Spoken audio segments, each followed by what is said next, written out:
जय हिंद दोस्तों, स्वागत है आपका अपना चैनल टीचिंग करियर सेंटर में। तो चलिए, जिस तरह की हम लोग बिहार पुलिस का एग्जाम डेट दे दिया है, आपको पता होगा। तो आज हम लोग जो साइंस में पार्ट 1 जैसे हमने कल आपको करवा दिया था, फिजिक्स का कुछ पार्ट बच गया था, जिसमें कि आपका महत्वपूर्ण चैप्टर लाइट का क्वेश्चन बचा हुआ है और हीट का क्वेश्चन बचा हुआ है और जो है इलेक्ट्रिसिटी का क्वेश्चन बचा हुआ है। यही तीनों जो है महत्वपूर्ण चैप्टर है, इसी का क्वेश्चन बचा हुआ था। तो हमने सोचा कि एक वीडियो आपके लिए और ला दें। और यह जो आपका सेशन है आज का बहुत इंपॉर्टेंट होने वाला है, क्योंकि अगर फिजिक्स में आपको 5 क्वेश्चन पूछेगा तो हम दावे के साथ कह सकते हैं कि 3 क्वेश्चन इसी तीनों चैप्टर से पूछा जाता है, जो कि लाइट इसमें सबसे ज्यादा इंपॉर्टेंट आपका हो जाता है। ठीक है, तो चलिए, और इसमें हम लोग देखेंगे प्रीवियस क्वेश्चन का जितना पकड़ आपके एग्जाम में रहेगा उतना आप एग्जाम में बेहतरीन कर पाइएगा। तो चलिए हम लोग शुरुआत करते हैं, और इसका पीडीएफ जो है टेलीग्राम लिंक पर मिल जाएगा। जो भी टेलीग्राम लिंक से ज्वाइन नहीं हुए तो वहां डिस्क्रिप्शन में लिंक है, वहां से आप लोग ज्वाइन हो सकते हैं। तो चलिए, बिना देरी का हम लोग स्टार्ट करते हैं इस सेशन को। और दोस्तों, इसके बाद जो है आपका हम हिंदी ला देंगे। बहुत लड़के कमेंट कर रहे थे कि सर हिंदी लाइए, हिंदी लाइए। तो आपके लिए घोषणा है कि हिंदी भी आपका प्रीवियस ईयर जितना भी पूछा गया है बिहार पुलिस में, अभी तक जितना भी पूछा गया है, सभी प्रीवियस ईयर क्वेश्चन को हम एकदम जरूर करवाएंगे। तो चलिए, आज के सेशन को हम लोग शुरुआत करते हैं आज के पहले क्वेश्चन से। देखिए, आज का जो पहला क्वेश्चन बचा हुआ क्वेश्चन है, इसमें दिया गया है कि बस के अचानक रुक जाने से स्थिति में जब सवार यात्री आगे की ओर झुक जाते हैं, तो ऐसे न्यूटन के किस नियम से चलते हैं। देखिए, यहाँ पर न्यूटन का गति आपको हो जाएगा, इसमें जो याद रहेगा सबसे पहले तो हो जाएगा न्यूटन का पहला गति नियम। क्या हो जाएगा? पहला गति नियम। जब बस अचानक से रुक जाएगा, जब बस चलती रहेगी और अचानक से रुक जाएगी, तो इसमें याद रखिएगा गति जड़त्व का काम करेगा। कौन करेगा दोस्तों? गति जड़त्व का काम करेगा। न्यूटन का फर्स्ट लॉ क्या बोलता है कि कोई भी अगर वस्तु है वो जो गति में है तो वो गति में ही रहना पसंद करेगी, और अगर वो मंद में है तो वो रुकना ही पसंद करेगी जब तक कि उस पर कोई बाह्य बल न लगाया गया। यहाँ पर से हो जाएगा गति का प्रथम नियम। क्या हो जाएगा? गति के प्रथम नियम के द्वारा ये चीज होता है। कई बार आपको क्वेश्चन आया होगा कि घोड़ा पे बैठा यात्री सवार जैसे ही घोड़ा चलता है तो आप देखे होंगे कि घुड़सवारी जो है गिर जाता है। तो वह याद रखेगा, ये जो होता है विश्राम जड़त्व के कारण होता है। यह भी चीज ध्यान रखेगा, विश्राम जड़त्व के कारण। ठीक है, तो ये दोनों क्वेश्चन आपको ध्यान रखनी है, ये दोनों क्वेश्चन बार बार पूछा जाता है। अगर यहाँ पर गति नहीं रहता तो आपका आंसर इसका क्या हो जाता? गति जड़त्व हो जाता है। क्या हो जाता है? गति जड़त्व। तो ये भी चीज ध्यान रखेगा, ऑप्शन नंबर 1। यहीं पर से देख लेते हैं द्वितीय नियम। तो हमने कल बहुत बार देखे थे, नीचे याद रखिएगा, द्वितीय नियम से हमको बल का परिभाषा निकलता है। बल का परिभाषा क्या होता है? F बराबर ma होता है। क्या होता है? F बराबर ma। यहाँ पे ये फैक्ट आपको ध्यान रखनी है। चलिए बढ़ते हैं हम लोग अगले प्रश्न की तरफ। नेक्स्ट क्वेश्चन देखिए क्या बोला गया। नेक्स्ट क्वेश्चन यहाँ पर दिया गया है, निम्नलिखित कण एक ही गतिज ऊर्जा के साथ चल रहे हैं, उनमें से सबसे अधिक संवेग किसका होगा। यहाँ पर संवेग की बात करेगा। तो संवेग बोल रहा है कि गतिज ऊर्जा एक ही कण के साथ चल रहा है, इसमें जो संवेग सबसे अधिक हो जाएगा वो अल्फा कण का हो जाएगा। क्या हो जाएगा? अल्फा कण का हो जाएगा। तो ये भी ध्यान रखेगा, ये याद करने वाला फैक्ट है, तो आपको याद करना पड़ेगा। चलिए बढ़ते हैं हम लोग अगले प्रश्न की तरफ। नेक्स्ट क्वेश्चन को ध्यान से देखिए क्या बोला गया। यहाँ पर दिया गया है 1 किलोग्राम पदार्थ के तुल्य ऊर्जा किस क्रम में होती है। याद रखिएगा, ऊर्जा बराबर, यानी बोल सकते हैं कि ई बराबर, फार्मूला आप लोग पढ़े होंगे MC स्क्वायर। क्या होता है? MC square.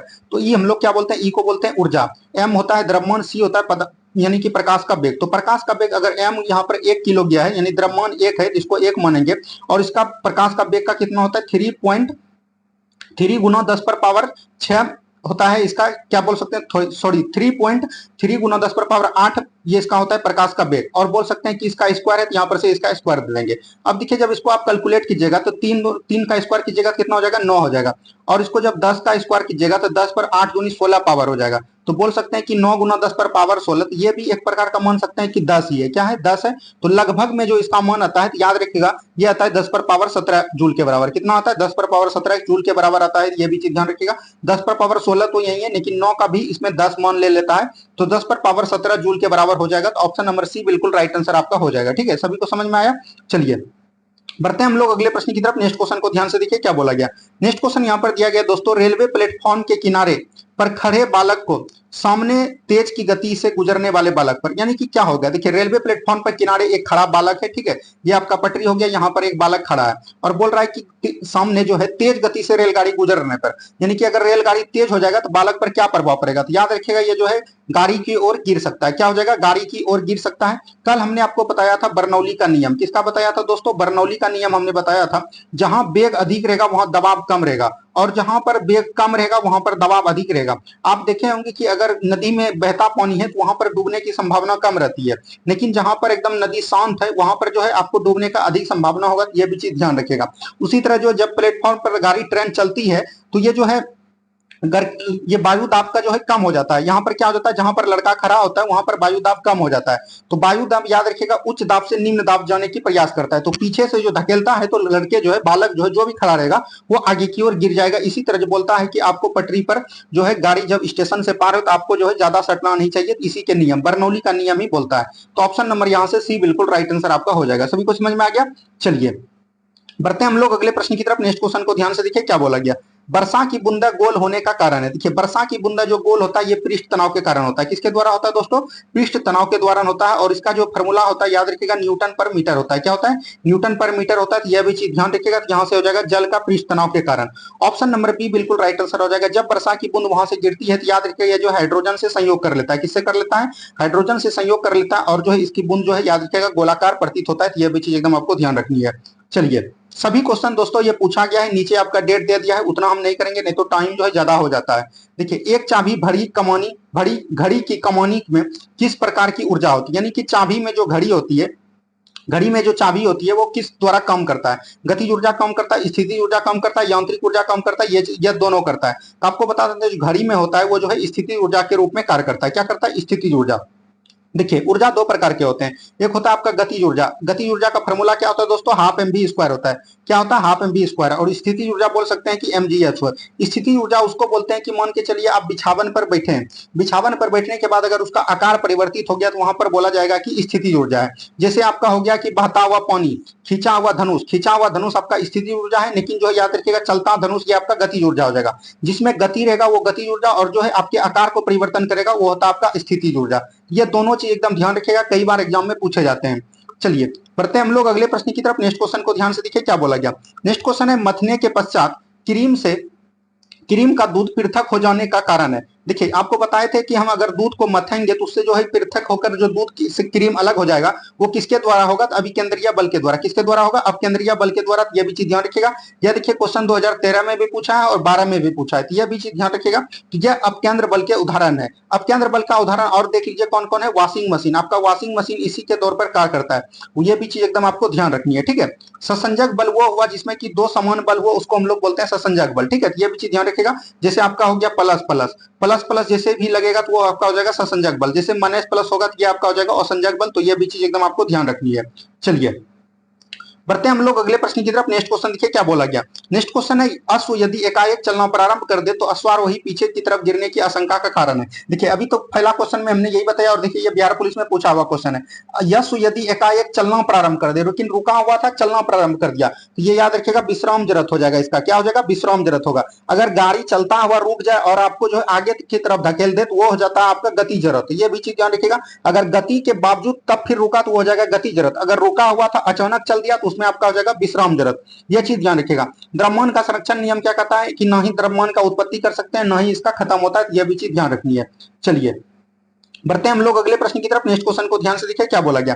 नेक्स्ट क्वेश्चन यहाँ पर दिया गया है दो पिंडों के बीच गुरुत्वाकर्षण बल F है, निम्न रूप से परिभाषित कीजिए। देखिए गुरुत्वाकर्षण बल का यहाँ पर फॉर्मूला जिसको पता होगा वही ये क्वेश्चन बना सकते हैं, और ये लेटेस्ट क्वेश्चन 2022 में पूछा गया। तो आपको ध्यान रखना है गुरुत्वाकर्षण का जो फॉर्मूला होता है ये होता है Gm1 इंटू M2 बटे आर स्क्वायर होता है। क्या होता है, आर स्क्वायर। तो ये दोनों आपका गुणनफल हो गया, द्रव्यमान गुणनफल। लेकिन ये जो होता है आर, इसका याद रखिएगा दूरी होता है, तो दूरी के व्युत्क्रमानुपाती होता है। ये भी चीज ध्यान रखिएगा, दूरी के वर्ग के व्युत्क्रमानुपाती होता है। यह कई बार एग्जाम में पूछा गया है। यहां से ये फैक्ट आपका हो जाएगा, तो ये हो जाएगा 1 बटे आर स्क्वायर। क्या हो जाएगा, इसको लिख सकते हैं 1 बटे आर स्क्वायर। तो ये भी चीज ध्यान रखिएगा। यहाँ पर बोला आर दोनों पिंडों के बीच की दूरी में क्या संबंध होगा, ये आपका व्युत्क्रमानुपाती होता है। ये भी चीज ध्यान रखनी है, ठीक है। सभी को समझ में आ गया। बढ़ते हैं हम लोग अगले प्रश्न की तरफ। नेक्स्ट क्वेश्चन देखिए क्या बोला गया। नेक्स्ट क्वेश्चन है ग्रहों के गति का संचालन होता है। तो ग्रहों के गति का संचालन किसके द्वारा होता है, याद रखिएगा। जो दिया था केपलर द्वारा दिया था। किसके द्वारा दिया था, केपलर द्वारा दिया था। तो ऑप्शन नंबर बी बिल्कुल राइट आंसर आपका हो जाएगा। ये सब क्वेश्चन तो आपको पता होगा। न्यूटन का प्रथम नियम हमने आपको बता दिया कि कोई भी चीज अगर विराम में है तो वो विराम में रहना पसंद करेगी जब तक कि उस पर कोई बाइबल न लगाया गया। और यह देखिए 2022 में ये क्वेश्चन पूछा गया है। यह भी चीज एकदम आपको ध्यान रखनी है। चलिए बढ़ते हैं हम लोग अगले प्रश्न की तरफ। नेक्स्ट क्वेश्चन को ध्यान से देखिए क्या बोला गया। भूमध्य रेखा से ध्रुवों की ओर जाने पर जी अर्थात गुरुत्वाकर्षण का मान क्या होता है। देखिए विषुवत रेखा पर जो क्या होता है दोस्तों, विषुवत रेखा पर जी का मान होता है न्यूनतम। क्या होता है दोस्तों, जी का नाम होता है न्यूनतम, ठीक है। ये भी चीज ध्यान रखिएगा। और केंद्र पर अगर पूछेगा, केंद्र पर हो जाता है आपका शून्य। क्या हो जाता है, शून्य। वही अगर ध्रुव की बात करिएगा तो ध्रुव जो जो ध्रुव की ओर जाएगा तो वो क्या होगा, बढ़ेगा। याद रखिएगा बढ़ता जाएगा। क्या हो जाएगा, बढ़ता जाएगा। यह भी चीज ध्यान रखनी है, ठीक है। चलिए बढ़ते हैं हम लोग अगले प्रश्न की तरफ। नेक्स्ट क्वेश्चन देखिए क्या बोला गया। नेक्स्ट क्वेश्चन है, गुरुत्वाधीन नियत ऊंचाई के मुक्त पतन करने वाला पिंड जो दूरी तय करता है, दूरी तय करता है किस पर निर्भर करता है, यानी कि गुरुत्वाधीन जो नियत ऊंचाई पर मुक्त पतन में जाता है पिंड की दूरी बोल रहा है कि ये किस पर जो है निर्भर करता है। तो ये याद रखिएगा, ये जो निर्भर करता है ये याद किस में करता है, समय के वर्ग के अनुपाती। किस पे करता है, समय के वर्ग पे करता है। यह भी चीज एकदम आपको ध्यान रखनी है। चलिए बढ़ते हैं हम लोग अगले प्रश्न की तरफ। नेक्स्ट क्वेश्चन को ध्यान से देखिए क्या बोला गया। नेक्स्ट क्वेश्चन देखिए यहाँ पर क्या बोला गया दोस्तों, किसी वस्तु का पृथ्वी की सतह से पलायन वेग। देखिए पृथ्वी की सतह का अगर पलायन वेग पूछेगा तो याद रखिएगा ये क्या होता है, 11.2 किलोमीटर पर सेकंड। क्या होता है दोस्तों, 11.2 किलोमीटर पर सेकंड। यहाँ पर मीटर नहीं मारना, किलोमीटर हो जाएगा। तो ऑप्शन नंबर बी बिल्कुल राइट आंसर आपका हो जाएगा। इतना अगर स्पीड से किसी भी वस्तु को आप फेंकते हैं तो वो जो है पृथ्वी पर वापस लौट के नहीं आएगा। और यह जो है 2020 में पूछा गया। यहीं पर पूछ देता है कि चंद्रमा से याद रखिएगा 2.3 किलोमीटर पर सेकंड होता है। तो यह भी चीज एकदम आपको ध्यान रखनी है। ठीक है, चलिए बढ़ते हैं हम लोग अगले प्रश्न की तरफ। नेक्स्ट क्वेश्चन देखिए क्या बोला गया। नेक्स्ट क्वेश्चन यहाँ पर है, भू स्थिर उपग्रह, भू स्थिर उपग्रह पृथ्वी से कितनी ऊंचाई पर होता है। तो याद रखिएगा भू स्थिर उपग्रह जो है पृथ्वी से 36,000 किलोमीटर होता है। कितना होता है, 36,000 किलोमीटर, यह ध्यान रखिएगा। और यह जो है याद रखिएगा विषुवत रेखा से होता है। कितना से होता है दोस्तों, याद रखिएगा विषुवत रेखा से। यह बीपीएससी पूछा गया था कि विषुवत रेखा से कितना होता है, तो याद रखिएगा 36,000 किलोमीटर होता है। यह भी चीज ध्यान रखनी है। चलिए बढ़ते हैं हम लोग अगले प्रश्न की तरफ। नेक्स्ट क्वेश्चन देखिए क्या बोला गया। नेक्स्ट क्वेश्चन है, इनमें से सही कथन चुना। सही कथन चुनना, द्रव्यमान हमेशा स्थिर रहता है जबकि भार बदलता रहता है। यही आपका सही हो जाएगा। क्या हो जाएगा, यही आपका सही हो जाएगा। देखिए द्रव्यमान जो है कभी भी नहीं बदलता है दोस्तों। क्या नहीं बदलता है, द्रव्यमान कभी भी नहीं बदलता है। यह भी चीज ध्यान रखिएगा। लेकिन भार जो है बदलते रहता है। तो ऑप्शन नंबर यहाँ से ए बिल्कुल राइट आंसर आपका हो जाएगा। भार बराबर फॉर्मूला क्या होता है, डब्ल्यू बराबर होता है एम जी। क्या होता है दोस्तों, एम जी होता है। यह भी चीज एकदम आपको ध्यान रखनी है। चलिए बढ़ते हैं हम लोग अगले प्रश्न की तरफ। नेक्स्ट क्वेश्चन देखिए क्या बोला गया। पृथ्वी पर किसी वस्तु का पलायन वेग चंद्रमा पर उसी वस्तु का पलायन वेग क्या होगा, तो ये हो जाएगा अधिक। क्या हो जाएगा, अधिक हो जाएगा। ठीक है, याद रखिएगा चंद्रमा पर जो है उस वस्तु का पलायन वेग क्या हो जाएगा, अधिक हो जाएगा। तो यह भी चीज ध्यान रखनी है। चलिए बढ़ते हैं हम लोग अगले प्रश्न की तरफ। नेक्स्ट क्वेश्चन को ध्यान से देखिए क्या बोला गया। नेक्स्ट क्वेश्चन यहाँ पर दिया गया है, वर्फ पानी में क्यों तैरता है। ये जो भी अगर आपको पूछेगा, देखिए यहाँ पर से पूछा जाता है कि पानी में जो तैरेगा, ठीक है, जो तैरेगा ये ध्यान रखिएगा उसका जो है घनत्व तो क्या होगा, याद रखिएगा घनत्व जो है ये पानी से कम होगा। जिसका भी घनत्व पानी से कम होगा, क्या होगा दोस्तों, वस्तु का अगर घनत्व पानी से कम होगा तो वो जो तैरेगा क्या होगा, तैरेगा। अगर घनत्व जो है पानी के घनत्व का वस्तु के घनत्व का बराबर है तो वो जो है एकदम याद रखिएगा अंशतः डूबकर तैरेगा। और याद रखिएगा अगर जो है इसका अधिक हो गया तो वो जो है डूब जाएगा। तो यहाँ पर बोल रहा है कि बर्फ पानी पर तैर रहा है तो बर्फ का जो है घनत्व पानी से कम होगा। क्या होगा, बर्फ का घनत्व जो है पानी से कम होगा। तो यही हो जाएगा ऑप्शन नंबर बी। अगर एक बार ध्यान से आप समझ लीजिए तो एक भी क्वेश्चन आपका गलत नहीं होगा। और ये लेटेस्ट देखिए बिहार पुलिस फायरमैन कांस्टेबल में पूछा था, 2022 में पूछा हुआ है। तो इसीलिए ये सब क्वेश्चन को एकदम बहुत ही अच्छे तरीके से आपको देख के जाना पड़ेगा। चलिए बढ़ते हैं हम लोग अगले प्रश्न की तरफ। नेक्स्ट क्वेश्चन को ध्यान से देखिए, निम्नलिखित में से कौन सबसे अधिक प्रयास लचीला है। देखिए अगर प्रयास की बात करेगा, इलास्टिसिटी, इलास्टिसिटी में हो जाएगा स्टील। क्या हो जाएगा, स्टील हो जाएगा। ऑप्शन नंबर ए बिल्कुल राइट आंसर। यहाँ पर देखिए आपको हमेशा देगा एग्जांपल में, ऑप्शन में देगा प्लास्टिक। क्या देगा दोस्तों, प्लास्टिक देगा। लेकिन याद रखिएगा प्लास्टिक जो है स्वाभाविक रूप से ये एक प्रकार का गलनांक नहीं होता है। जब भी इसको दीजिएगा आप देखिएगा अधिक ताप पर तो ये ऑटोमेटिक खत्म हो जाएगा। तो सबसे अगर अधिक लचीला पूछेगा तो ये कौन हो जाएगा, आपका स्टील हो जाएगा। ऑप्शन नंबर ए बिल्कुल राइट आंसर आपका हो जाएगा। ठीक है, चलिए बढ़ते हैं हम लोग अगले प्रश्न की तरफ। नेक्स्ट क्वेश्चन देखिए क्या बोला गया। निम्न में से किस पदार्थ का घनत्व अधिकतम होता है। देखिए किस पदार्थ का यहाँ पर बोला है कि घनत्व जो है अधिकतम हो जाएगा। तो यहाँ पर घनत्व किसका अधिकतम हो जाएगा, तंबा का हो जाएगा। क्या हो जाएगा दोस्तों, तंबा का पदार्थ का घनत्व जो है याद रखिएगा अधिकतम हो जाएगा। तो यहाँ से ये क्वेश्चन एकदम बार बार पूछे जाते हैं, तो ये भी चीज ध्यान रखनी है। चलिए बढ़ते हैं हम लोग अगले प्रश्न की तरफ। नेक्स्ट क्वेश्चन को ध्यान से देखिए क्या बोला गया। नेक्स्ट क्वेश्चन है, निम्नलिखित में से किसके लिए केशिकत्व एक कारण नहीं है। देखिए केशिकत्व का मतलब क्या होता है दोस्तों, कि मान के चलिए ये एक नली है। क्या है दोस्तों, एक नली है। आपको पता होगा नली है, नली में जो है याद रखिएगा ऑटोमेटिक जो है ऊपर जाना। मान के चलिए आपका जो है तौलिया भींग गया। क्या भींग गया, तौलिया एक जगह भींगता है और वह जो है धीरे धीरे फैल जाता है। ये आपका जो है केशुकत का कारण है। किसका है, केशुकत का कारण है। बूंद जो है एक बूंद गिरा और फैल गया। नाम के चलिए लालटेन जो पहले जलता था उसका जो बत्ती के द्वारा तेल जो ऊपर चढ़ता था वो भी केशिकत का कारण था। सियाही सोखना यह भी केशिकत का कारण है। भूमिगत जल का ऊपर उठना, देखिए भूमिगत जल का ऊपर उठना ये जो है आपका नहीं होगा। क्या हो जाएगा दोस्तों, ये आपका नहीं हो जाएगा। भूमिगत जल का ऊपर उठना याद रखिएगा ये प्रासनी प्रभाव है। क्या है, प्रासरणी प्रभाव है। ये भी चीज ध्यान रखिएगा, ये ऑस्मोसिस के कारण होता है। उसके बाद सूफी कपड़ों पर ये होता है। पौधों की जड़ों तथा इसके पत्तों तक पानी का ऊपर उठना ये भी हो सकता है। लेकिन भूमिगत जल जो है ये याद रखिएगा प्रासनी प्रभाव है। तो ऑप्शन नंबर बी बिल्कुल राइट आंसर हो जाएगा। ऑप्शन नंबर बी जो है केशिकत का कारण नहीं है। ये भी चीज ध्यान रखिए। ठीक है, चलिए बढ़ते हैं हम लोग अगले प्रश्न की तरफ। नेक्स्ट क्वेश्चन देखिए क्या बोला गया।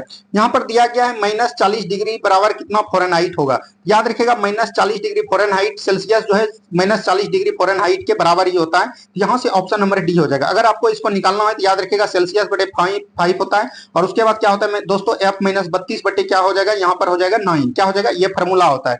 अगर यहाँ पर सी बराबर क्या रख सकते हैं, -40 रखिएगा। यहाँ पर -40 सेल्सियस दिया है, इसको निकालने के लिए बता रहे हैं। उसके बाद 5 है, उसके बाद बराबर यहाँ पर F-32 हो जाएगा और बटे 9 हो जाएगा। तो इसको जब कटेगा तो -8 हो जाएगा।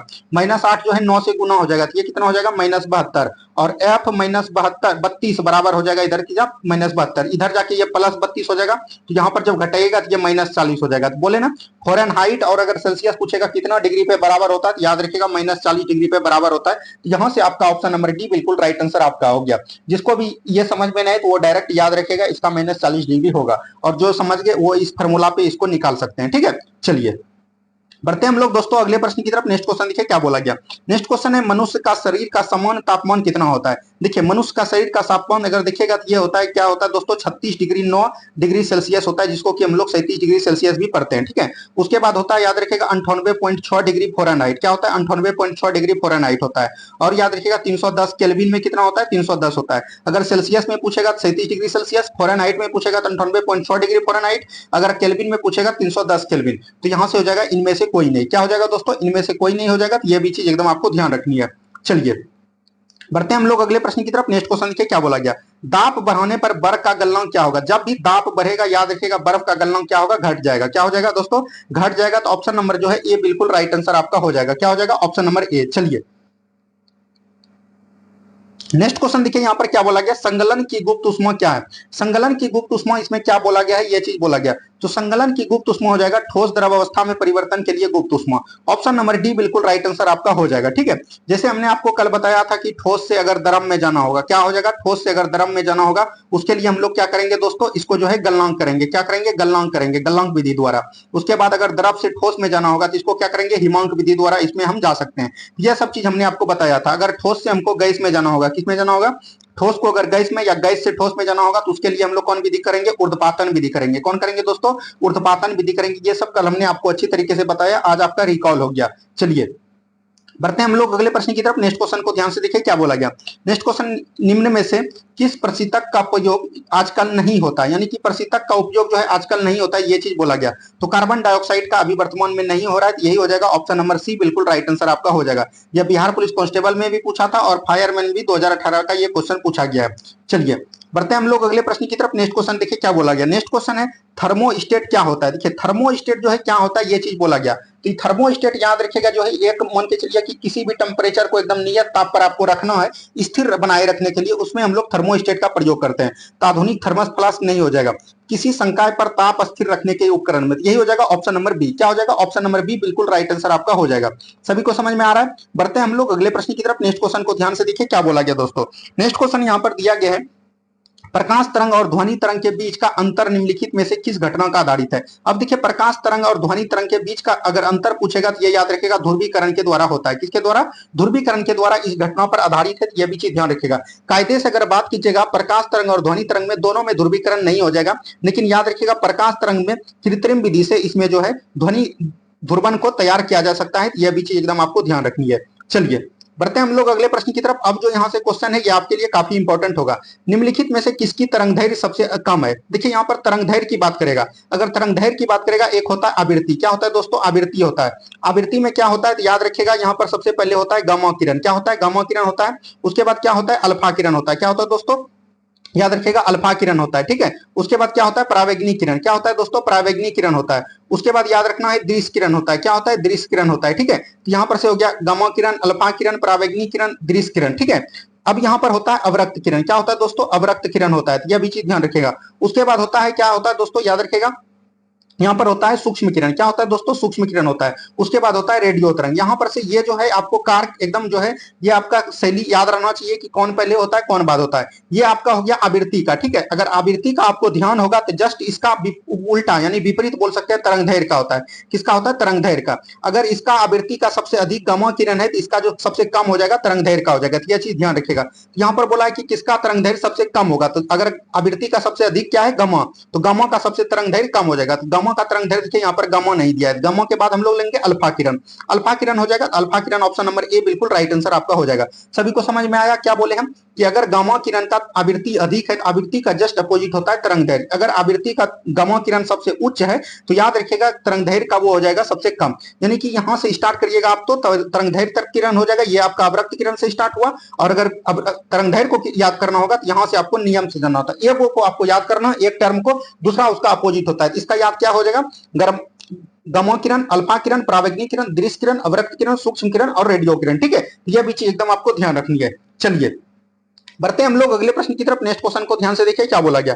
ध्वनि तरंग कौन सी तरंग है? तो ध्वनि तरंग आपको बताया क्या है, अनुदैर्घ्य तरंग है। क्या है दोस्तों, अनुदैर्घ्य तरंग है। ये कल भी हमने बताया था।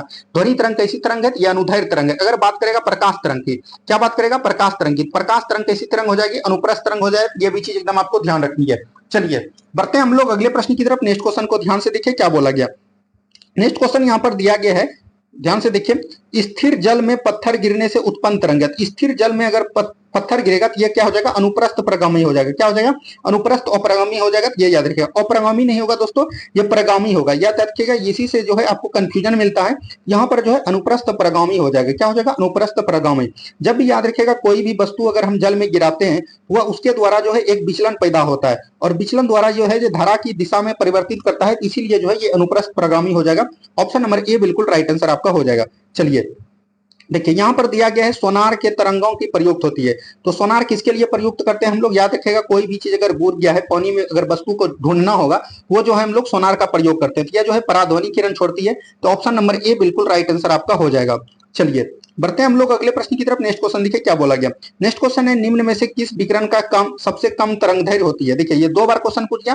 फॉरेस्ट गार्ड में पूछा था 2020 में, और बिहार पुलिस में ये पूछा है 2022 में। इसीलिए हमने आपको बताने का प्रयास किया। सबसे पहले देखिए एक बार फिर से रिकॉल करते हैं। गामा होता है, उसके बाद क्या होता है, अल्फा होता है, उसके बाद क्या होता है, परावैग्निक किरण होता है, उसके बाद याद रखिएगा दृश्य किरण होता है। क्या होता है, दृश्य किरण होता है। उसके बाद याद रखिएगा अवरक्त किरण होता है। याद रखिएगा अवरक्त किरण के बाद होता है सूक्ष्म किरण।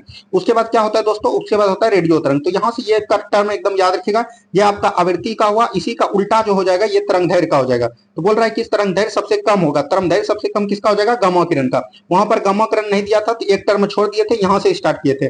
इसी तरह आपको एग्जाम में बनानी है। चलिए बढ़ते हम लोग अगले प्रश्न की तरफ। नेक्स्ट क्वेश्चन देखिए क्या बोला गया। नेक्स्ट क्वेश्चन है, अपसरब तरंगों की आवृत्ति होती है। देखिए अपसरब तरंग की आवृत्ति उसको हम लोग बोलते हैं, अगर मान के चलिए 20 हर्ट्ज से कम हुआ तो वो आपका अपसरब तरंग हो गया। अगर 20 हर्ट्ज से 20,000 हर्ट्ज तक हो जाएगा, 20,000 हर्ट्ज तक हो जाएगा दोस्तों, तो इसको हम लोग बोलते हैं सरब तरंग, यानी कि इसको सुन सकते हैं। और अगर 20,000 हर्ट्ज से अधिक हो गया तो इसको बोलते हैं परासरब तरंग। क्या बोलते हैं, परासरब तरंग हो गया। तो ये तीनों बात को एकदम ध्यान रखना है। 20 हर्ट्ज से अगर कम होगा तो जो उसको हम नहीं सुन सकते उसको हम लोग बोलते हैं असरब तरंग। अब मानव जाति का अगर पूछेगा कि कितना ध्वनि है, तो याद रखिएगा 20 हर्ट्ज से 20,000 हर्ट्ज के बीच रहता है, तो इसको हम लोग सरब तरंग या ऑडिबल सरन भी बोलते हैं। और 20,000 हर्ट्ज से अगर अधिक होगा तो इसको हम लोग बोलते हैं परासरब, जिसके द्वारा मनुष्य नहीं सुन सकता है। याद रखिएगा इसको सबसे जो पहले मतलब कि सीटी बजाकर कोई व्यक्ति प्रयोग किया था, तो याद रखिएगा गॉल्टन उसका नाम था। क्या था, गॉल्टन था। ये भी चीज ध्यान रखिएगा। और यह याद रखिएगा कौन छोड़ता है, याद रखिएगा पक्षी में आपका चमगादड़ छोड़ता है। यहाँ पर बोला गया असरब तरंगों की आवृत्ति होती है। तो असरब तरंगों की आवृत्ति कितनी होती है, 20 हर्ट्ज से कम। यहाँ पर कम हो जाएगा, 20 हर्ट्ज से कम हो जाएगा। तो ऑप्शन नंबर ये बिल्कुल राइट आंसर आपका हो जाएगा। ठीक है, चलिए बढ़ते हम लोग अगले प्रश्न की तरफ। नेक्स्ट क्वेश्चन देखिए क्या बोला गया। नेक्स्ट क्वेश्चन है, ध्वनि सबसे तेज माध्यम संचारित होती है। ध्वनि जो है सबसे तेज ठोस में जाएगी। और याद रखिएगा प्रकाश अगर पूछेगा तो प्रकाश सबसे कम जो है यदि याद रखिएगा निर्वात में होगा। ठीक है, और यह देखिए बिहार पुलिस कांस्टेबल 2020 में पूछा था, फायरमैन में पूछ लिया 2022 में। तो देख रहे हैं किस तरह के क्वेश्चन बार बार रिपीट हो रहे हैं। चलिए बढ़ते हम लोग अगले प्रश्न की तरफ। नेक्स्ट क्वेश्चन देखिए क्या बोला गया। सोनार का संक्षिप्तकरण रोम, यानी कि सोनार का फुल फॉर्म क्या होता है। इसका होता है साउंड नेविगेशन और रेजिंग। क्या होता है, साउंड नेविगेशन एंड रेजिंग। ठीक है, याद रखिएगा साउंड नेविगेशन एंड रेजिंग हो जाएगा। ऑप्शन नंबर डी बिल्कुल राइट आंसर आपका हो जाएगा। इसका प्रयोग हम कोई भी वस्तु को ढूंढने के लिए करते हैं। अगर जल में कोई भी वस्तु ढूंढ गया है तो उसको उसके प्रयोग के लिए सोनार को करते हैं। ये अगर मान के चलिए कोई समुद्र में यहाँ पर वस्तु है, हम यहाँ से ये सोनार छोड़े और ये जो है वस्तु इससे ये टकराया, उसके बाद जो अवरोध तुरंत करके ये ऊपर आएगा, ये इसको हम लोग बोलते हैं परासरब तरंग के द्वारा। ये पराध्वनिक तरंग के लिए ये विपरीत कार्य करता है, तभी आपको पता चल जाएगा कि ये वस्तु यहाँ पर है। ये चीज ध्यान रखनी है। चलिए बढ़ते हैं हम लोग अगले प्रश्न की तरफ। नेक्स्ट क्वेश्चन को ध्यान से देखिए। मानव के लिए सरव आवृत्ति का प्रास है, अभी तुरंत हमने बताया 20 हर्ट्ज से 20,000 हर्ट्ज तक हो जाएगा, तो ऑप्शन नंबर डी बिल्कुल राइट आंसर आपका हो जाएगा। यह बिहार दरोगा में भी इस बार पूछा गया, ऐसा कोई भी एग्जाम नहीं है जिसमें कि ये क्वेश्चन को नहीं पूछा गया है, इसीलिए ये सब क्वेश्चन को एकदम ध्यान देते हुए चलिए। नेक्स्ट क्वेश्चन देखिए, निम्नलिखित में से कौन सी घटना ध्वनि तरंगों द्वारा प्रदर्शित नहीं की जाती है, यानी कि ध्वनि तरंगों द्वारा प्रदर्शित नहीं की जाएगी तो ये ध्रुवण हो जाएगा। हमने बोला था कि ध्रुवीकरण द्वारा प्रकाश तरंग और जो है विद्युत तरंग को अलग कर सकते हैं, लेकिन याद रखिएगा ये जो ध्रुवण होता है, ध्रुवण सिर्फ जो है प्रकाश तरंग में कृत्रिम द्वारा तैयार कर लिया जाता है, लेकिन याद रखेगा ये जो है ध्वनि तरंग में उपयोग नहीं करते हैं, ये भी चीज ध्यान रखेगा। ऑप्शन नंबर सी बिल्कुल यहाँ से राइट आंसर आपका हो जाएगा। नेक्स्ट क्वेश्चन की तरफ बढ़ते हैं। नेक्स्ट क्वेश्चन को ध्यान से देखिए क्या बोला गया, किस माध्यम में ध्वनि का वेग अधिकतम होता है, तो ध्वनि का वेग हमने बताया ठोस में अधिकतम होगा, किसमें होगा, ठोस में अधिकतम होगा, तो ऑप्शन नंबर बी बिल्कुल राइट आंसर आपका हो जाएगा। चलिए बढ़ते हैं हम लोग अगले प्रश्न की तरफ। नेक्स्ट क्वेश्चन देखिए क्या बोला गया, प्रासरव ध्वनि का आवृत्ति होता है, तो अभी तुरंत बताया प्रासरव ध्वनि उसको बोलते हैं जिसका कि 20,000 हर्ट्ज से अधिक हो जाएगा, तो 20,000 हर्ट्ज से अधिक हो जाएगा, ऑप्शन नंबर ए बिल्कुल राइट आंसर आपका हो जाएगा। चलिए नेक्स्ट क्वेश्चन की तरफ बढ़ते हैं हम लोग। नेक्स्ट क्वेश्चन को ध्यान से देखिए क्या बोला गया दोस्तों। नेक्स्ट क्वेश्चन यहाँ पर दिया गया है, कौन सा वर्ण कोहरे के न्यूनतम प्रकीर्णन होता है, यानी कि कौन सा वर्ण जो है न्यूनतम प्रकीर्णन होता है, तो याद रखिएगा सबसे अगर न्यूनतम की बात करेगा तो ये हो जाएगा लाल, अगर सबसे अधिक न्यूनतम बात करेगा अधिक प्रकीर्णन की तो ये हो जाएगा आपका बैगनी। ये दोनों एकदम आपको ध्यान रखनी है, ठीक है, तो यहाँ पर से हो जाएगा लाल, न्यूनतम पूछ रहा था तो आपका लाल हो जाएगा, ऑप्शन नंबर बी बिल्कुल राइट आंसर आपका हो जाएगा। चलिए बढ़ते हैं हम लोग अगले प्रश्न की तरफ। नेक्स्ट क्वेश्चन देखिए क्या बोला गया, एक डैश द्वारा बना प्रतिबिंब हमेशा आभासी, सीधा और अत्यधिक छोटा होता है। अब यहाँ से थोड़ा सा ध्यान से समझिए, अवतल और दर्पण और लेंस में क्या होता है। मान के चलिए एक आपका हो गया अवतल दर्पण, क्या हो गया दोस्तों, अवतल दर्पण हो गया, और एक आपका है उत्तल दर्पण, और याद रखिएगा एक होता है आपका समतल दर्पण, क्या होता है दोस्तों, समतल दर्पण होगा। यहाँ बात करिएगा तो दर्पण तीन ही प्रकार के होते हैं, तो यहाँ पर हम दर्पण लिख दिए तभी आपको समझ में आएगा। दर्पण तीन ही प्रकार के होते हैं। समतल दर्पण का बात करिएगा तो इसमें जो है आभासी प्रतिबिंब बोलता है, या बोल सकते हैं कि इसको काल्पनिक प्रतिबिंब इसमें बनता है, काल्पनिक प्रतिबिंब बनता है। उत्तल दर्पण में भी यही बनता है, जस्ट आभासी काल्पनिक बनता है, यह भी चीज ध्यान रखिएगा। यही होता है कि समतल दर्पण में जो है सीधा बनता है, और उत्तल दर्पण में याद रखिएगा वस्तु से छोटा बनता है। और अवतल दर्पण की बात कीजिएगा तो ये ध्यान से समझिए, यहाँ पर से एक प्रश्न जरूर पूछता है, इसमें जो है वास्तविक प्रतिबिंब बनता है, और याद रखिएगा इसमें जो है काल्पनिक भी बनता है, यानी कि बोल सकते हैं कि अवतल दर्पण में दोनों बनता है, ठीक है। और अगर लेंस की बात कीजिएगा तो लेंस दो ही प्रकार के होते हैं, एक होते हैं अवतल लेंस और एक होते हैं उत्तल लेंस। तो जो इसका जो अपोजिट हो जाएगा, क्या हो जाएगा दोस्तों, अपोजिट हो जाएगा। अगर अवतल लेंस की बात करिएगा तो इसमें सिर्फ काल्पनिक ही बनेगा, क्या बनेगा, काल्पनिक ही बनेगा। लेकिन उत्तल और लेंस की बात कीजिएगा, उत्तल लेंस की बात कीजिएगा, उत्तल लेंस की बात कीजिएगा तो इसमें जो है वास्तविक बनेगा और काल्पनिक भी बनेगा। तो यहां से ये पांचों छबो फैक्ट को एकदम आपको ध्यान रखनी है, ठीक है। चलिए अब देखिए आपका क्वेश्चन क्या बनता है, ये पूछ बन जाएगा आपका, एक डैश द्वारा बना प्रतिबिंब हमेशा आभासी, सीधा और अत्यधिक छोटा होता है।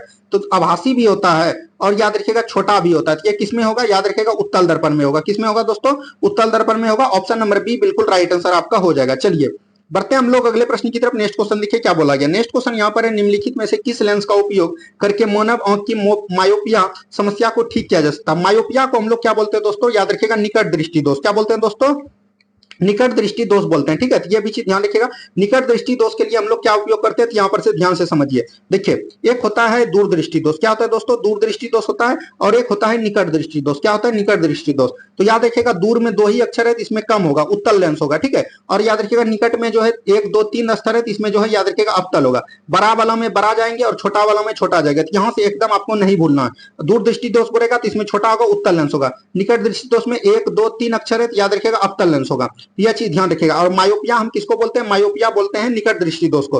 तो निकट दृष्टि दोष में कौन हो जाएगा, अवतल लेंस हो जाएगा, ऑप्शन नंबर बी बिल्कुल राइट आंसर आपका हो जाएगा। चलिए बढ़ते हैं हम लोग अगले प्रश्न की तरफ। नेक्स्ट क्वेश्चन को ध्यान से देखिए, सूर्यास्त एवं सूर्योदय के समय सूर्य का आभासी चपटापन एवं परिघटना का कारण है। देखिए सूर्य का अगर चपटापन बोलेगा, और मान के चलिए अगर आपका पूछेगा कि एक बाल्टी है उसमें जो है एक सिक्का गिर गया, ये उठा हुआ प्रतीत देख रहा है, तो मतलब कि तालाब में मछली थोड़ा ऊपर उठाई देख रहा है, ये जितना भी तालाब उलाब का कात रहेगा ये सब अपवर्तन के कारण होता है। किसके द्वारा होता है, अपवर्तन के कारण होता है, तो यह भी चीज एकदम आपको ध्यान रखनी है। चलिए बढ़ते हैं हम लोग अगले प्रश्न की तरफ। नेक्स्ट क्वेश्चन को ध्यान से देखिए क्या बोला गया, नेत्र का कौन सा भाग उसके अंदर प्रवेश करने वाले प्रकाश को नियंत्रित करता है। प्रकाश को नियंत्रित कौन करता है दोस्तों, याद रखिएगा आइरिस करता है। कौन करता है, आइरिस करता है। आइरिस को हिंदी में बोलते हैं परितारिका, क्या बोलते हैं, परितारिका बोलते हैं। यह भी चीज ध्यान रखिएगा। देखिए दृष्टि पटल जो है रेटिना होता है, रेटिना पर याद रखिएगा प्रतिबिंब बनता है। प्रतिबिंब कैसा बनता है, वास्तविक और उल्टा बनता है। याद रखिएगा कर्निया जो है, याद रखिएगा नेत्रदान जब करते हैं दोस्तों, नेत्रदान के समय हम लोग कर्निया ही दान करते हैं, और यह सबसे आंख का अगला भाग है। और पुतली द्वारा याद रखिएगा, पुतली जैसे आप धूप से जो है अंदर आइएगा कभी कमरा में दिखेगा आपको थोड़ा अंधारा होगा, अंधेरा प्रतीत होगा, यह जो है पुतली के कारण होता है। ठीक है, तो ये भी चीज एकदम आपको ध्यान रखिएगा। तो यहाँ से सारा फैक्ट क्लियर हो गया आपको। बढ़ते हैं हम लोग अगले प्रश्न की तरफ। नेक्स्ट क्वेश्चन को ध्यान से देखिए क्या बोला गया। तारे का रंग इंगित करता है, तो तारे का रंग अगर इंगित करता है तो याद रखिएगा ये ताप के द्वारा इंगित करता है। किसके द्वारा? ताप के द्वारा। अगर मान के चलिए लाल ताप आपका है, क्या है? लाल है, तो याद रखिएगा ये जो है अधिक चमकीला होगा। क्या होगा? कम चमकीला होगा। क्या होगा? कम चमकीला होगा। और जब याद रखिएगा ये लाल से जब नीला हो जाएगा, नीला ताप हो जाएगा, नीला जलते जलते हो जाएगा, ये जो है याद रखिएगा अधिक अधिक चमकीला हो जाएगा। क्या हो जाएगा? अधिक ताप हो जाएगा। और याद रखिएगा नीला से जब ये सफेद हो जाएगा, सफेद जब हो जाएगा तो ये अत्यधिक चमकीला हो जाएगा। तो ये चीज ध्यान रखिएगा, सबसे कम होता है लाल में, उसके बाद होता है नीला में, उसके बाद सबसे अधिक होता है सफेद में। तो ये चीज आप एकदम निर्णय भी लिए होंगे जब भी आप लोग कहीं भी चीज जलाए होंगे, अगर वो लाल है तो समझिए कि वो थोड़ा सा कम है, उसके बाद अगर वो नीला हो रहा है समझिए कि वो अत्यधिक ताप में है, और अगर उससे भी सफेद हो गया तो याद रखिएगा सबसे बहुत अगर ताप होगा तो वो सफेद कलर में होगा। तो यह भी चीज एकदम आपको ध्यान रखनी है। चलिए नेक्स्ट क्वेश्चन देखिए, प्रकाश का सबसे अच्छा प्रवर्तक क्या है? तो प्रकाश का सबसे अच्छा प्रवर्तक यहाँ पर बोलिएगा तो ये हो जाएगा आपका रजत। क्या हो जाएगा दोस्तों? रजत हो जाएगा। ऑप्शन नंबर बी बिल्कुल राइट आंसर आपका हो जाएगा। ठीक है, चलिए नेक्स्ट क्वेश्चन की तरफ बढ़िए। नेक्स्ट क्वेश्चन देखिए क्या बोला गया। नेक्स्ट क्वेश्चन है, मानव नेत्र किस भाग के द्वारा किसी वस्तु का प्रतिबिंब बनता है? अभी तुरंत बताए, वस्तु का प्रतिबिंब कहां पर बनता है? रेटिना पर। रेटिना या दृष्टि पटल बोल सकते हैं। ऑप्शन नंबर सी बिल्कुल राइट आंसर आपका हो जाएगा। एक बार आप ध्यान से समझ लीजिए, उसके बाद एक भी क्वेश्चन आपका नहीं बनेगा। देखिए नेक्स्ट क्वेश्चन है, सितारों का टिमटिमाने का कारण है? तो सितारों का प्रकाश में वायुमंडलीय अपवर्तन के कारण जो है ये टिमटिमाते हैं। ये भी चीज ध्यान रखिएगा। ऑप्शन नंबर ए बिल्कुल यहाँ पर से राइट आंसर आपका हो जाएगा। चलिए नेक्स्ट क्वेश्चन देखिए क्या बोला गया। नेक्स्ट क्वेश्चन यहाँ पर है, आकाश का नीले रंग का प्रकाश। देखिए आकाश नीला रंग दिखाई दे रहा, उजला रंग दिखाई दे रहा, काला रंग दिखाई दे रहा, अगर रंग की बात करेगा वहां पर आपको प्रकीर्णन आंसर बनना है। क्या मानना है? प्रकीर्णन। ये भी चीज एकदम आपको ध्यान रखनी है। चलिए बढ़ते हैं हम लोग अगले प्रश्न की तरफ। नेक्स्ट क्वेश्चन को ध्यान से देखिए, जब किसी माध्यम का ताप बढ़ता है तो उस माध्यम का प्रकाश का वेग क्या होता है? प्रकाश का वेग याद रखिएगा ये अपरिवर्तित होता है। ताप पर जो है याद रखिएगा प्रकाश का वेग नियंत्रित नहीं होता है, यानी कि उस पर कोई भी लागू नहीं होता है, जैसे का जैसे बना रहेगा। तो ऑप्शन नंबर सी बिल्कुल राइट आंसर आपका हो जाएगा। चलिए नेक्स्ट क्वेश्चन की तरफ बढ़िए। नेक्स्ट क्वेश्चन देखिए क्या बोला गया, बैगनी का तरंगदैर्घ्य होता है। अब देखिए यहाँ पर कलर पूछेगा, अगर आपको पूछेगा तरंगदैर्घ्य, तरंगदैर्घ्य की बात करिएगा, यहाँ पर तरंगदैर्घ्य दिया है तो याद रखिएगा लाल एकमात्र ऐसा है जिसका तरंगदैर्घ्य सिर्फ अधिक होता है, उसके बाद बाकी सभी इसका कम होता है, प्रकीर्णन कम होता है, विचलन कम होता है। तो ये चीज ध्यान रखिएगा। अगर तरंगदैर्घ्य पूछेगा बैगनी का तो ये सबसे कम हो जाएगा, अगर यहीं पर लाल दे देगा तो ये सबसे अधिक हो जाएगा। याद रखिएगा लाल एक ऐसा रंग है जिसका कि सिर्फ तरंगदैर्घ्य अधिक होता है, उसके बाद बाकी सभी जो है कम होता है। ये भी चीज ध्यान रखनी है। चलिए बढ़ते हैं हम लोग अगले प्रश्न की तरफ। नेक्स्ट क्वेश्चन को ध्यान से देखिए, क्वांटम सिद्धांत का प्रतिपादन किसने किया? क्वांटम सिद्धांत का प्रतिपादन क्या? मैक्स प्लैंक ने। किसके किया दोस्तों? मैक्स प्लैंक ने किया। ये भी चीज एकदम आपको ध्यान रखनी है। चलिए बढ़ते हैं हम लोग अगले प्रश्न की तरफ। नेक्स्ट क्वेश्चन देखिए, प्रकाश का तरंग सिद्धांत किसने दिया? तरंग सिद्धांत किसने दिया? याद रखिएगा प्रकाश का जो तरंग का सिद्धांत दिया वो हाइगेंस ने दिया। किसने दिया? हाइगेंस ने दिया। तो ऑप्शन नंबर सी बिल्कुल राइट आंसर आपका हो जाएगा। कई बुक में इसका आंसर आइंस्टीन भी दिया है, ये भी चीज एकदम आपको ध्यान रखना है, लेकिन जो इसका ओरिजिनल आंसर होगा वो हाइगेंस द्वारा होगा, लेकिन आप आइंस्टीन भी इसको याद रख सकते हैं। चलिए बढ़ते हैं हम लोग अगले प्रश्न की तरफ। नेक्स्ट क्वेश्चन देखिए क्या बोला गया, हीरा का निरपेक्ष अपवर्तन है, ये तो आपको पता होगा, ये कितना होता है? 2.42 होता है। कितना होता है? 2.42 होता है। याद रखिएगा हीरा जो है कार्बन का अपरूप है। किसका है दोस्तों? कार्बन का अपरूप है। ये भी चीज एकदम आपको ध्यान रखिएगा। और याद रखिएगा हीरा जो है विद्युत का सुचालक होता है। क्या होता है? विद्युत का सुचालक होता है। चलिए बढ़ते हैं हम लोग अगले प्रश्न की तरफ। नेक्स्ट क्वेश्चन देखिए, समतल दर्पण प्रतिबिंब बनाता है। अभी तुरंत हमने बताया समतल दर्पण कैसा प्रतिबिंब बनाएगा? काल्पनिक बनाएगा, लेकिन ये सीधा बनाएगा। तो सीधा और आभासी, आभासी को ही हम लोग काल्पनिक बोलते हैं। तो ऑप्शन नंबर ए बिल्कुल राइट आंसर आपका हो जाएगा। ठीक है, चलिए नेक्स्ट क्वेश्चन देखिए क्या बोला गया। नेक्स्ट क्वेश्चन है, आसमान का नीला रंग, हमने रंग बताया, रंग में क्या बोलेंगे? परिकर्णन। तो प्रकाश का परिकर्णन हो जाएगा। ऑप्शन नंबर बी बिल्कुल राइट आंसर आपका हो जाएगा। ठीक है, चलिए नेक्स्ट क्वेश्चन की तरफ बढ़ते हैं। नेक्स्ट क्वेश्चन देखिए क्या बोला गया। नेक्स्ट क्वेश्चन यहाँ पर है, तेल की पतली फिल्म परावर्तित श्वेत प्रकाश के रंग का दिखाई देना। देखिए ये जो है पतली फिल्म, यानी कि तेल का जो परावर्तन, मान के चलिए साबुन का बुलबुला हो गया, तेल पर कोई चीज गिर गया, पानी पर तेल गिर गया, ये जो है व्यतिकरण के द्वारा होता है। किसके द्वारा होता है दोस्तों? व्यतिकरण के द्वारा। एक यहाँ से और चीज ध्यान रखिएगा, ऑप्टिकल पावर, जैसे आपका होता है ऑप्टिकल फाइबर बोल सकते हैं। ऑप्टिकल फाइबर याद रखिएगा प्रकाश के पूर्ण आंतरिक परावर्तन पर कार्य करता है। किसके द्वारा? प्रकाश के पूर्ण आंतरिक परावर्तन पर क्या करता है? जैसे आपका हो गया मृग मिर्च का। मृग मिर्च का उसको बोलते हैं, जैसे कि मान के चलिए आप रेगिस्तान में कभी बालू में चले होंगे तो आपको लगेगा कि आगे जाके पानी है, लेकिन वहां पर नहीं होता। अगर आप रोड पे भी कहीं गए होंगे तो रोड पे लगेगा कि आगे पानी है, लेकिन वो नहीं होता है। ये आपका दृष्टि भ्रम है, जिसको कि हम लोग मृग मिर्च का बोलते हैं। और यह सब जो होता है प्रकाश के पूर्ण आंतरिक परावर्तन के कारण होता है। यह भी चीज एकदम आपको ध्यान देनी है। चलिए बढ़ते हैं हम लोग अगले प्रश्न की तरफ। नेक्स्ट क्वेश्चन को ध्यान से देखिए। वास्तविक वस्तु का वास्तविक प्रतिबिंब से निम्न से कौन बना सकता है?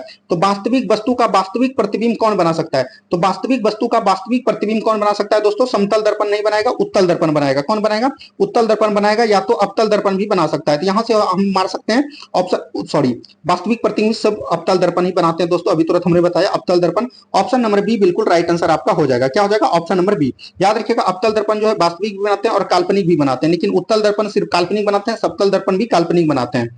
चलिए बढ़ते हैं हम लोग अगले प्रश्न की तरफ। नेक्स्ट क्वेश्चन को ध्यान से देखिए। एक इलेक्ट्रॉन एक प्रोटॉन डी ब्रोली तरंगदैर्घ्य समान है, इनका वेग अधिक होगा। इनका वेग कहां पर अधिक होता है? याद रखिएगा, प्रोटॉन का वेग अधिक होगा। ऑप्शन नंबर बी, ये याद रख लेना है आपको। ऑप्शन नंबर बी बिल्कुल इसका राइट आंसर आपका हो जाएगा। चलिए नेक्स्ट क्वेश्चन की तरफ। नेक्स्ट क्वेश्चन देखिए क्या बोला गया।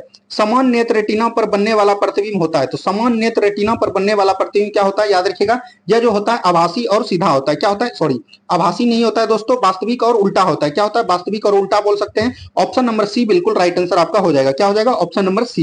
चलिए बढ़ते हैं हम लोग अगले प्रश्न की तरफ। नेक्स्ट क्वेश्चन देखिए क्या बोला गया। सूर्योदय या सूर्यास्त के समय पूर्व का लाल रंग, रंग जैसे ही बोलेगा तो ये क्या हो जाएगा? प्रकीर्णन, यानी कि बड़ी तरंगदैर्घ्य का प्रकाश कम प्रकीर्णित होता है। तो ऑप्शन नंबर ए बिल्कुल राइट आंसर आपका हो जाएगा। क्या हो जाएगा? ऑप्शन नंबर ए बिल्कुल राइट आंसर आपका हो जाएगा। चलिए बढ़ते हैं हम लोग अगले प्रश्न की तरफ। नेक्स्ट क्वेश्चन को ध्यान से देखिए क्या बोला गया। निकट दृष्टि दोष का निवारण किया जाता है। अभी तुरंत बताया, निकट दृष्टि दोष बड़ा है तो बड़ा हो जाएगा अवतल लेंस, ठीक है। अगर दूर दृष्टि दोष पूछेगा तो ये हो जाएगा उत्तल लेंस। किसके द्वारा? उत्तल लेंस के द्वारा। ये चीज ध्यान रखनी है। चलिए बढ़ते हैं हम लोग अगले प्रश्न की तरफ। नेक्स्ट क्वेश्चन देखिए क्या बोला गया। प्रकाश का विवर्तन परिघटना दर्शाती है। प्रकाश का विवर्तन परिघटना याद रखिएगा, ये तरंग प्रकृति को दर्शाती है। किसको दर्शाती है? तरंग प्रकृति को। याद रखिएगा, एक होता है कण प्रकृति। कण प्रकृति प्रकाश के विद्युत प्रभाव पर ये निर्भर करता है। यह भी चीज एकदम आपको ध्यान रखिएगा, दोनों क्वेश्चन पूछा हुआ है। चलिए बढ़ते हैं हम लोग अगले प्रश्न की तरफ। नेक्स्ट क्वेश्चन को ध्यान से देखिए। जब कोई प्रकाश किरण सघन माध्यम से विरल माध्यम में प्रवेश करती है। याद रखिएगा, कोई भी वस्तु है, याद रखिएगा यहाँ पर है प्रकाश, और ये याद रखिएगा ये हो गया आपका। यहां से अगर कोई भी वस्तु विरल सघन माध्यम से विरल माध्यम में जाएगा, याद रखिएगा सघन माध्यम से विरल माध्यम में जाएगा, वो याद रखिएगा ये क्या होगा? अभिलंब से दूर हटेगी। क्या होगा? अभिलंब से दूर हटेगा। लेकिन याद रखिएगा, जब विरल माध्यम से सघन माध्यम में जाएगा, विरल से सघन में जाएगा, तो वो क्या हो जाएगा? अभिलंब की ओर झुक जाएगा। तो यह भी चीज एकदम आपको ध्यान रखनी है, ठीक है। तो यहां पर से हो जाएगा वो अभिलंब से दूर जाएगा, क्योंकि सघन माध्यम से विरल माध्यम में जा रही है। तो ऑप्शन नंबर ए बिल्कुल राइट आंसर आपका हो जाएगा। क्या हो जाएगा? Option number A. चलिए बढ़ते हैं हम लोग अगले प्रश्न की तरफ। नेक्स्ट क्वेश्चन को ध्यान से देखिए क्या बोला गया। नेक्स्ट क्वेश्चन है, दो समांतर दर्पणों के बीच प्रतिबिंब देखे जा सकते हैं। देखिए इतना प्रतिबिंब बन जाता है कि उसको हम लोग काउंटिंग नहीं कर सकते, तो उसका नाम बोल दिया अनंत। अनंत को इंफिनिटी भी बोलते हैं, तो यह भी चीज ध्यान रखिएगा। चलिए बढ़ते हैं हम लोग अगले प्रश्न की तरफ। नेक्स्ट क्वेश्चन देखिए क्या बोला गया। आंख के मायोपिया दृष्टि अल्प में क्या होता है? मायोपिया मतलब हो गया निकट दृष्टि दोष। निकट दृष्टि दोष में देखिए यहाँ पर क्या बोला गया। रेटिना के पीछे प्रकाश केंद्रित होती है, रेटिना के सम्मुख प्रकाश केंद्रित होती है। ये हो जाएगा ऑप्शन नंबर ए। रेटिना के सम्मुख जो है प्रकाश किरण केंद्रित हो जाती है, और पीछे जो याद रखिएगा दूरदृष्टि दोष में होता है। ये भी चीज एकदम आपको ध्यान रखनी है। चलिए बढ़ते हैं हम लोग अगले प्रश्न की तरफ। नेक्स्ट क्वेश्चन को ध्यान से देखिए क्या बोला गया। सूर्य की किरण में कितने रंग होते हैं? तो आपको पता है सूर्य की किरण में 7 रंग होते हैं, ये आपको पता होगा। इसको हम लोग अलग भी कर सकते हैं वर्ण विक्षेपण के तौर पे। तो ऑप्शन नंबर डी बिल्कुल राइट आंसर आपका हो जाएगा। चलिए बढ़ते हैं हम लोग अगले प्रश्न की तरफ। नेक्स्ट क्वेश्चन को ध्यान से देखिए क्या बोला गया। जिसमें वस्तु की अपेक्षा प्रतिबिंब बड़ा दिखाई देता है, यानी कि वस्तु की अपेक्षा जो प्रतिबिंब बड़ा दिखाई देगा, तो उसमें हम लोग अवतल दर्पण का प्रयोग करते हैं। जैसे मान के चलिए कि दांत, आपका दांत खराब हो गया है, दांत के अगर इलाज के लिए हम लोग प्रयोग करेंगे, तो उसमें भी हम लोग किसका प्रयोग करते हैं? याद रखिएगा अवतल दर्पण का प्रयोग करते हैं। कोई भी वस्तु को अगर छोटा करके दिखाना है, तो उसमें हम लोग उत्तल दर्पण का प्रयोग करेंगे। जैसे कि गाड़ी के साइड मिरर के रूप में हम लोग उत्तल दर्पण का प्रयोग करते हैं, ठीक है। चलिए बढ़ते हैं हम लोग अगले प्रश्न की तरफ। नेक्स्ट क्वेश्चन को ध्यान से देखिए क्या बोला गया।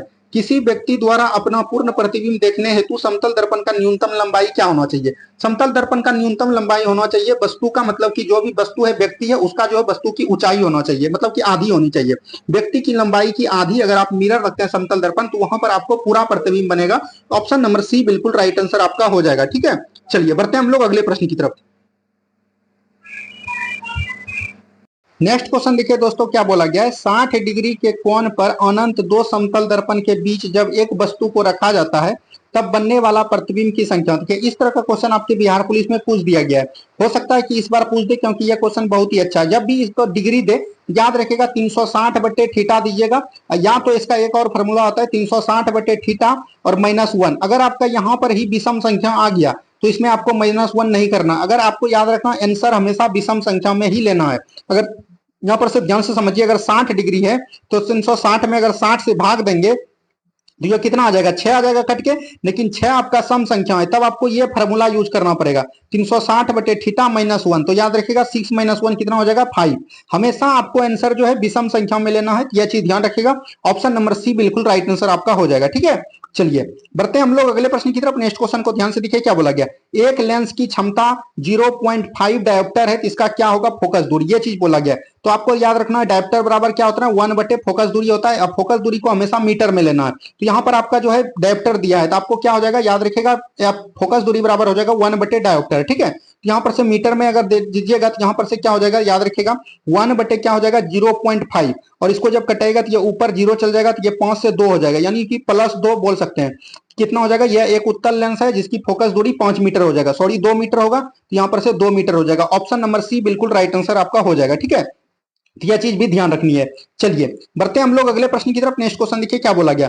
मोटर गाड़ियों के हेडलाइट में आमतौर पर कौन सा दर्पण का इस्तेमाल किया जाता है, तो याद रखिएगा हेडलाइट की बात करेगा तो यहाँ पर अवतल दर्पण का प्रयोग करते हैं। किसका करते हैं दोस्तों, अवतल दर्पण का प्रयोग करते हैं। अवतल दर्पण याद रखिएगा यहाँ पर से अगर 2 किरण जाती है, इसको याद रखिएगा एक जगह एकत्रित करती है। अगर आपका एकत्रित करेगा यहाँ पर से, तभी आपका जो है लाइट एक सीधा में पड़ेगा, इसीलिए जो अवतल दर्पण का हेडलाइट के रूप में प्रयोग करते हैं। यही बात करेगा उत्तल दर्पण, तो याद रखिएगा जब आपका गाड़ी का साइड मिरर बोलेगा, गाड़ी का अगर साइड मिरर पूरेगा, तो यहाँ पर से आपको क्या ध्यान रखना है, तो यहाँ पर उत्तल दर्पण का प्रयोग करते हैं, तो यह भी चीज एकदम आपको ध्यान रखनी है। चलिए नेक्स्ट क्वेश्चन की तरफ बढ़ते हैं हम लोग। नेक्स्ट क्वेश्चन को ध्यान से देखिए।